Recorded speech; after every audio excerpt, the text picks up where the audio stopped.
សួស្តីបងប្អូនទាំងអស់គ្នា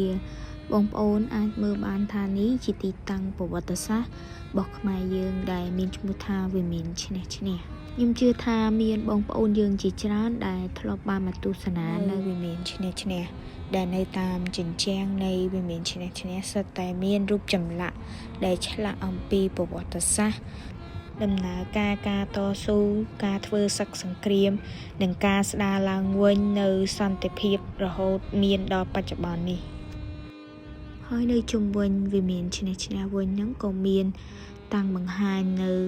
រូបសំណាកផ្សេងដែលនិយាយអំពីសង្គ្រាមនិយាយអំពីក្របមីនដែលយើងបានរកឃើញនៅសម័យសង្គ្រាមដែលសិតតែជាប្រភេទក្របមីនដែលបានប្រើប្រាស់និងបន្សល់ទុកនៅលើទឹកដីកម្ពុជាផងដែរ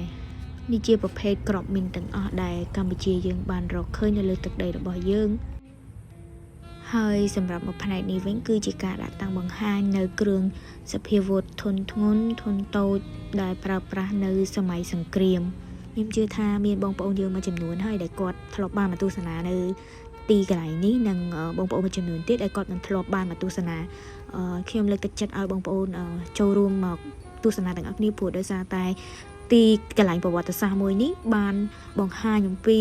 រឿងរ៉ាវជាច្រើនពាក់ព័ន្ធជាមួយនឹងសង្គ្រាមដែលកម្ពុជាយើងធ្លាប់បានឆ្លងកាត់និងមានបង្ហាញនៅគ្រឿងចាក់សព្វាវុធធុនធ្ងន់ធុនតូចនិងមានឧបករណ៍ជាច្រើនពាក់ព័ន្ធជាមួយនឹងសង្គ្រាម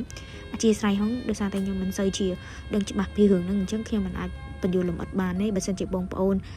ចាប់អារម្មណ៍អាចមកទស្សនានៅទីតាំងផ្ទាល់បានគឺនៅវិមានឈ្នះហើយទីតាំងដែលដាក់បង្ហាញហ្នឹងគឺមានឈ្មោះថាសួនតេជោសន្តិភាពសម្រាប់វីដេអូនេះផងដែរបើសិនជាខ្ញុំនិយាយមានកំហុសខុសឆ្គងអីសូមខន្តីអធិស្ឋានផងបងប្អូនព្រោះដោយសារតែខ្ញុំមិនសូវជាពូកែនិយាយប្រហែលដែរប៉ុន្តែខ្ញុំលើកទឹកចិត្តឲ្យបងប្អូនទាំងអស់គ្នាចូលរួមមកទស្សនាកន្លែងនេះទាំងអស់គ្នាព្រោះតែជាកន្លែងប្រវត្តិសាស្ត្រដែលយើងកូនខ្មែរគ្រប់រូបត្រូវតែដឹងអញ្ចឹងណាអរគុណជំរាបលា